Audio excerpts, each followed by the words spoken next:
እኔ ቡና ያለ ስኳር ነው የምጠቀመው በነገራችን እድሜ ስለሄደ እድሜ እኮ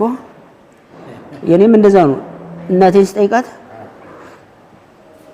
አብሮ አደገ ተመስለኛል ነው የምትለው ማለት ሄዷል ማለት ነው ነክቶታል ያንተ እድሜ እኮ ሰዎች እንደውም እንዴ ይሄ ሰውዬ ልጅ እየሆነ ነው እንደሚሄደው ምናምን ይላሉ ምክንያቱም የመጣው ሽማግሌ ሆነ ነው ወደ አርቱ መጀመሪያ ሲያገኙ እንደምን ዋሉ ብለውኝ እንደምን ዋሉ ብለውኝ እኔ ምልህ እንዴት ነው ግን አንተ ይሉኛል በኋላ ቆይ እንዴት ነው ግን ምናምን እኔ እኮ በልጅነቴ አንዳንድ ሰው ግን ያስቃል አንዳንድ ሰው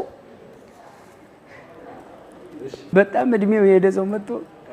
እኔ እኮ ያንተን ስራ ከልጅነቴ ጀምሮ ነው የማየው ይላል